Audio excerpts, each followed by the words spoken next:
In June 2008, Ed McMahon appeared before the cameras wearing a neck brace and admitted something few viewers expected to hear. At 85, after decades on American television, he was approximately $644,000 behind on mortgage payments, unable to work after breaking his neck, and fighting to keep the Beverly Hills home he had owned since 1990. By the time the story reached the press, he owed more than $4.8 million on the property. The bank was moving to take the house. Behind him, in photographs from those years, you can see the entrance hall of that house. The floors are marble. There are flowers on the side table. The ceilings are high and the light is good. It looks like the kind of place a man builds when he has finally stopped worrying about money forever. He had not stopped worrying. He had only stopped talking about it. Ed McMahon spent 60 years being the most trusted face on American television, and the last years of his life were spent fighting, in private, to hold on to that house. This is not a story about bad luck. Bad luck is what happens to you once. What happened to Ed McMahon was a system, a personality, a set of decisions made the same way over decades, always from the same place inside him. And that place was a need so deep and so old that money, no matter how much of it there was, could never fill it. To understand the house, you have to understand where he came from. Not just geographically, though that matters. You have to understand what it felt like to grow up in a family where the electricity was sometimes shut off, where his father moved them from city to city across New England chasing work that never quite materialized, where the lesson absorbed in childhood was not that hard times were temporary, but that hard times were the default and prosperity was something you had to perform your way out of, constantly, for the rest of your life. Ed McMahon was born on March 6, 1923, in Detroit.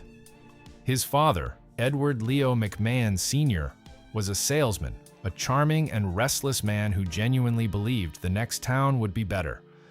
He moved the family from Detroit to Lowell, Massachusetts, then to New Haven, then back to Lowell, then to other places, and what remained constant through all of it was Ed Jr. watching his father work a room, watching him convince people, watching the way a good voice and a good handshake and a confident smile could create warmth where there had been nothing. He was studying without knowing he was studying. By the time he was a teenager, McMahon was performing. He worked as a carnival barker at age 15. He stood on the boardwalk and called people in, selling the thing inside the tent without lying. Exactly, but without being overly committed to precision either. It required the ability to hold a crowd's attention and make them feel that spending money was the natural thing to do in this moment. He was good at it immediately. It felt, he would say later, like something he had always known how to do. He also understood from a young age that there was a cost to this kind of life. His father was charming and broke. His father could make a room love him and still could not keep the lights on. Ed McMahon took a different lesson from this than you might expect. He did not conclude that charm was insufficient. He concluded that he needed more of it, at a larger scale, in front of a larger room. If his father could warm up a small crowd, Ed McMahon would warm up the whole country. He joined the Marine Corps in 1943 and became a fighter pilot. He flew training missions and then transitioned to becoming a flight instructor. He was commissioned as a second lieutenant. He had 23 years of military service across the Marines and the Marine Reserve, eventually reaching the rank of colonel. None of this is incidental to the story. It reveals something about the structure of who he was. He needed both things, the discipline and the performance, the order of military life, and the freedom of being on a stage. He was, in some fundamental way, someone who needed a framework to perform inside of. After the war, he worked in local television and radio in Philadelphia, doing anything. He hosted children's shows. He sold products on air. He was, in the literal sense of the word, a pitchman, and he had no embarrassment about this whatsoever. While other performers were protective of their dignity and wary of commercial work, McMahon thought selling was an art. He believed it. He was not ironic about hawking products on television. He was enthusiastic, and the enthusiasm was not manufactured. He genuinely liked convincing people. He liked the moment when someone moved from reluctance to interest to desire. He was good at creating that movement. In 1962, he sat down next to Johnny Carson for the first time on a program called The Tonight Show. He had already worked with Carson in Philadelphia on a daytime talk show called Who Do You Trust? So they knew each other. They were friends in the specific way that two men are friends when they have complementary temperaments. Carson was private, controlled, interior. McMahon was open, warm, available. Carson needed someone who would give the audience permission to relax. McMahon was exactly that permission, embodied sitting right there in the chair next to the desk. For 30 years, every weeknight, Ed McMahon said, "Here's Johnny."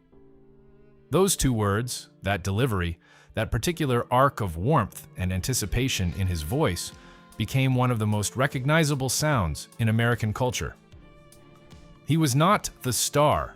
He knew he was not the star. He had made his peace with this in a way that is genuinely rare and somewhat mysterious, because the ambition that had gotten him there was real and large. And yet, he sat next to another man's greatness for 3 decades and seemed, by every account, to mean it when he said he was happy. What he was doing, in part, was accumulating. He was not just sitting there. McMahon was simultaneously one of the busiest commercial spokesmen in the history of American advertising. He was the face of Budweiser for years. He hosted Star Search, which ran from 1983 to 1995, and which discovered a remarkable number of people who would later become famous, including Britney Spears, Justin Timberlake, Beyoncé, and Usher, though McMahon would be the last person to claim credit for their success. He co-hosted the Jerry Lewis MDA Labor Day Telethon for decades, a marathon broadcast that raised hundreds of millions of dollars. He did American Family Publishers commercials with Dick Clark, the sweepstakes campaign where he showed up at people's doors with enormous cardboard checks, which became, improbably, its own piece of American mythology. By any measurement, Ed McMahon made an extraordinary amount of money. Estimates put his career earnings somewhere in the range of $200 million, though the actual number is difficult to verify and was never publicly confirmed. What is certain is that he earned enough that he should never have needed to worry about a mortgage. He bought the house on Roxbury Drive in Beverly Hills in 1990. It was a 5-bedroom, 6-bathroom property in one of the wealthiest neighborhoods in Los Angeles. His neighbors included Jack Lemmon. The house was 6,500 square feet and had a pool and formal gardens, and the kind of presence that said permanently and unmistakably that the man who lived there had made it. McMahon loved that house with a fervor that his friends found touching and sometimes a little concerning. He talked about it the way you talk about a place that represents something to you beyond its market value. He was not just living there. He was living inside the proof of something. The problem was not that Ed McMahon spent money carelessly. The problem is more interesting than that. McMahon spent money consistently and completely, in the way someone does when their relationship to money is not about security, but about identity. He was generous to the point of recklessness. He gave gifts. He bought rounds. He maintained a lifestyle that matched the image of who he was, and who he was, in his own understanding, was the man who had everything and never ran out. The idea of running out was connected, somewhere inside him, to his father and those dark apartments and the moving boxes. Running out was the thing he had been running from since he was 15 years old on a boardwalk in New England. He was also, by many accounts, not paying close attention to the financial details. He had people for that. He trusted them, and some of that trust was well placed, and some of it was not, and by the time he was in his late 70s, the accumulated effect of decades of spending and trusting and not watching was becoming visible in the numbers. His personal life had also been expensive in the ordinary way that complicated personal lives are expensive. He had been married 4 times. His first marriage, to Alice Ferris in 1945, ended in divorce after 3 children and many years.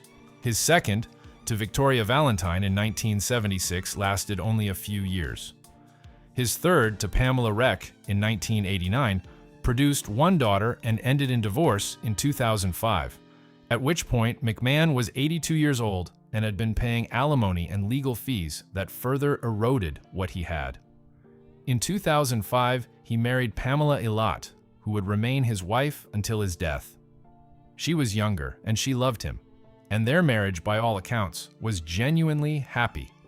But it did not solve the money. In 2007, walking in his Beverly Hills home, McMahon slipped. He fell. He broke his neck. He was 84 years old with a broken cervical vertebra, and the injury never healed correctly because at 84, things do not always heal correctly. And what had been a body capable of physical comedy and broad gesture and an enormous physical presence was now a body in constant pain, requiring a neck brace, making it difficult to work. He could not turn his head properly. He could not sustain long shoots.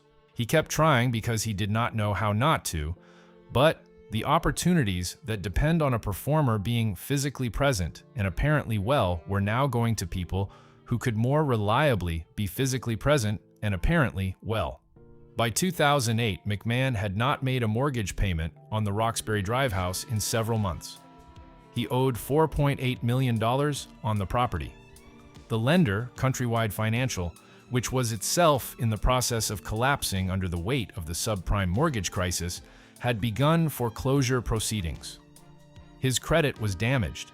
His options were limited. He was 85 years old with a broken neck and a famous face that had been synonymous with American abundance, and he could not pay his mortgage. The story became public in the spring of 2008, and the way it became public is itself instructive about what McMahon meant to the country. People were genuinely distressed, not just sympathetic in the abstract way that audiences are sympathetic about celebrities in trouble, but personally upset the way you are upset when someone who was supposed to be safe turns out not to be. McMahon had been in living rooms for 60 years. He had handed people enormous cardboard checks. He had said, "Here's Johnny," 10,000 times. He was supposed to be fine. His not being fine felt like a betrayal of something, though it was hard to say exactly what. Donald Trump called McMahon directly after the story broke. Trump was at that point primarily known as a real estate developer and television personality, and he offered to buy the house and lease it back to McMahon at favorable terms so that McMahon could continue living there. McMahon declined. He thanked Trump, genuinely and publicly, but he was not willing to live in his own home as a tenant. The house was what the house meant. Living there under those terms would have made it into something else. He found other help. There were negotiations with the bank. There were discussions with creditors. There were people who came forward to help someone they had grown up watching. The immediate crisis was eventually addressed through a combination of refinancing and assistance from people who cared about him, and McMahon was able to remain in the house. He never had to leave. He was still living there on June 23, 2009, when he died of bone cancer and other complications from his long physical decline. He was 86 years old. He had held on. The house was still his. But the question the foreclosure crisis opened, and which McMahon never fully answered publicly, is not about the house. The house was just where the question became impossible to ignore. The real question is, what does it cost to maintain an image, and who pays, and for how long? McMahon maintained his. He maintained it across 60 years of broadcasting, across marriages and divorces and injuries, across the ordinary attrition of a long life. He maintained it so completely that when the maintenance became impossible to sustain, the country felt it as a kind of shock. The way you feel shocked when a building you assumed was solid turns out to have been held up by something less permanent than you thought. There is a line he said in various interviews over the years, in different versions depending on when he was asked. The line was something like, "I always believed that if I kept working, it would work out." He said it without irony. He meant it. And it did work out. Mostly, until his body could no longer allow him to keep working. And then it stopped working out. And that was the thing he had never truly prepared for. Not because he was foolish, but because preparing for it would have required imagining a version of himself that he was constitutionally unable to imagine. He had been the warm voice, the open laugh, the man who made everything feel like it was going to be fine. For a very long time, the performance was indistinguishable from the reality. Then, in the last years, the reality clarified. He was a man who had been 15 years old on a boardwalk calling people in. He had called them in for 70 years. He had never really stopped. He was still somewhere inside all of it. That boy learning his father's trade and deciding he was going to do it better and bigger and for long enough that the lights would never go out. On Roxbury Drive, in that house with the marble floors and the high ceilings and the good light, the lights stayed on until the end. He made sure of that. He always made sure of that.